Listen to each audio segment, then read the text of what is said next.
প্রায় ৫ ঘন্টা পর চাকরিহারা বিক্ষোভকারীদের সাথে দেখা করলেন জেলা স্কুল সার্ভিস কমিশনের আধিকারিক। ন্যায্য চাকরি ফিরিয়ে দেওয়ার দাবি তুলে সকাল থেকেই বারাসাতে জেলা পরিষদ ভবনের স্কুল সার্ভিস কমিশনের দপ্তরে টায়ার জ্বালিয়ে আগুন ধরিয়ে বিক্ষোভ দেখায় কয়েক হাজার চাকরি প্রার্থীরা। স্লোগান পাল্টা স্লোগান উত্তপ্ত হয়ে ওঠে বারাসাতে স্কুল সার্ভিস কমিশনের দপ্তর। চাকরিহারা প্রার্থীরা সমস্ত মেন গেটে তালা দিয়ে দেয়। প্রায় ৫ ঘন্টা পর বিকেল ৫টা নাগাদ চাকরিহারা প্রার্থীদের সাথে দেখা করেন জেলা স্কুল সার্ভিস কমিশনের আধিকারিক। তিনি কি বললেন আমরা শুনে নেব।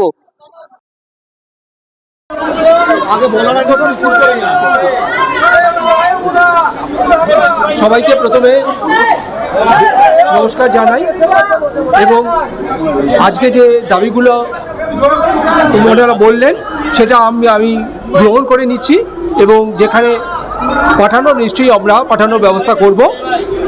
মাননীয় মুখ্যমন্ত্রী আপনাদের সঙ্গে অলরেডি দেখা করে আপনাদের সঙ্গে কথা বলেছেন, উনিও আপনাদের সঙ্গে সহমর্মী, আপনারা নিশ্চয়ই সেটা দেখেছেন।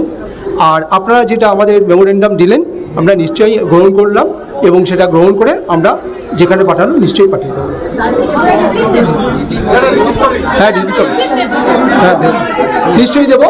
আমি তো এখানে স্যাম্প নিয়ে আসিনি, সিল নিয়ে আসিনি। ওপরে যান, কেউ একটা সিল নিয়ে নেবেন বা আমি সইটা করে দেবো। ঠিক আছে, হয়ে গেছে।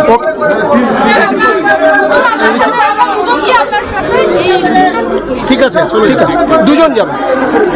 যান আপনি চলে যাবেন। কি বলবেন সাহেব?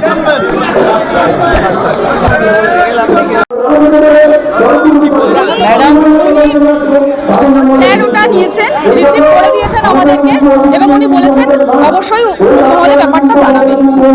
আমাদেরকে আশ্বাস দিয়েছেন। হ্যাঁ, আমরা দাবিগুলো লিখিত আকারে ওনাকে দিয়েছি এবং উনি সেগুলো রিসিভ করেছেন এবং এখানে উনি মানে কে ছিলেন? স্যার ছিলেন, চেয়ারম্যান স্যার। চেয়ারম্যান। আর উনি যেটা বলেছেন উনি যেটা বললেন বেসিক্যালি আপনারা সবাই শুনেছেন। এই কপিটা উনি রিসিভ করছেন এবং ওনার যে উদ্বোধন কর্তৃপক্ষ আছে সেখানে পাঠাবেন এবং তারা যেন যথাযথ ব্যবস্থা করেন উনি সেই আশ্বাস দিয়েছেন। আর আমরা কিন্তু এই আন্দোলন এখানে তুলে নিচ্ছি আজকের জন্য, কিন্তু এর থেকে বৃহত্তর আন্দোলন সেন্ট্রাল স্কুল কমিশন থেকে আমরা ডেকে দিয়েছি, আপনারা জানেন, সেখানে আমরা করব। পরবর্তী আমাদের আন্দোলন একের পর এক চলতে থাকবে।